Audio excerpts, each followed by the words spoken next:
Hi అండి, నేనైతే పన్నీర్ అన్న పలావ్ అన్న చేస్తున్నాను. ముందుగా కొంచెం నెయ్యి వేసుకున్నాను. ఇప్పుడు ఆయిల్ కూడా కొంచెం వేసుకుంటున్నాను.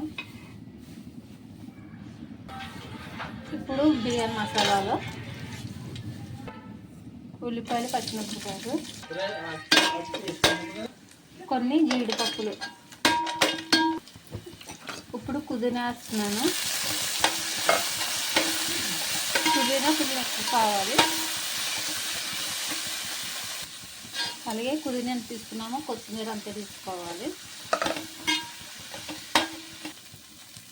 ఇప్పుడు 2 చెంచాలు అల్లం వెల్లుల్లి పేస్ట్ వేసాను. ఎందుకంటే నేను పాచిస్ వేస్తాను అల్లం వెల్లుల్లి పేస్ట్. ఇప్పుడు గరం మసాలా తర్వాత ఇంకో పన్నీర్ ముక్కలు.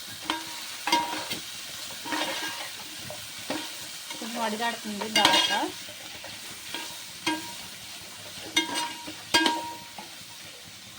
ఇప్పుడైతే పెరిగేస్తున్నాను.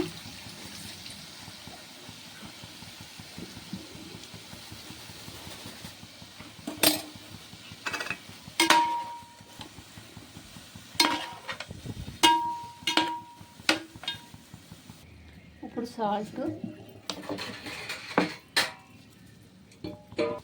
కొద్ది కారం, చిటికెడు పసుపు ఒకసారి మెల్లగా కలపాలి.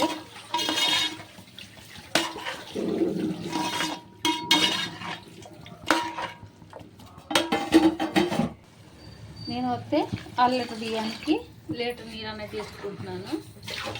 ఇదిగోండి, ఏ గ్లాస్ తోటి అయితే బియ్యం తీసుకుంటామో అదే గ్లాస్ తోటి 2.5 నీళ్ళు తీసుకోవాలి. ఒకసారి పెట్టేస్తున్నాను. నీళ్ళతో మరిగిపోయి ఒకసారి సాల్ట్ కూడా చూసుకోవాలి. మనం వస్తే బియ్యం తీసుకున్నాము, ఇప్పుడు కడిగేసి వేసేసుకోవాలి. కరెంట్ వస్తే లేదు, అందుకని కొంచెం సీకటిగా ఉంటుంది. ఇప్పుడు అయితే ఒక 10 నిమిషాలు మూత పెట్టేసుకుంటాం పెద్ద మంట మీద. చూసారు కదండి, పలావ్ అయితే రెడీ. పన్నీర్ పలావు. పన్నీర్ అన్నది ఎక్కడ పోవలేదు, ఏంటంటే ముక్కలు కింద అవ్వలేదు, మంచిగా వచ్చింది. ఇది వీడియో. మీకు వీడియో నచ్చితే కనుక లైక్ చేయండి. రైస్ కూడా బాగా పొడి ఆడుతుంది. పవర్ లేక ఇలా వస్తుందండి వీడియో. బిర్యానీ వస్తే చాలా టేస్టీగా వచ్చిందండి. అలాగే కూడా చాలా పొడిగా వచ్చింది. చూసారా, నేను కరెంట్ పోతే వల్ల వీడియో అయితే తీయలేకపోయాను. ఈ వీడియో నచ్చితే కానీ లైక్ చేయండి.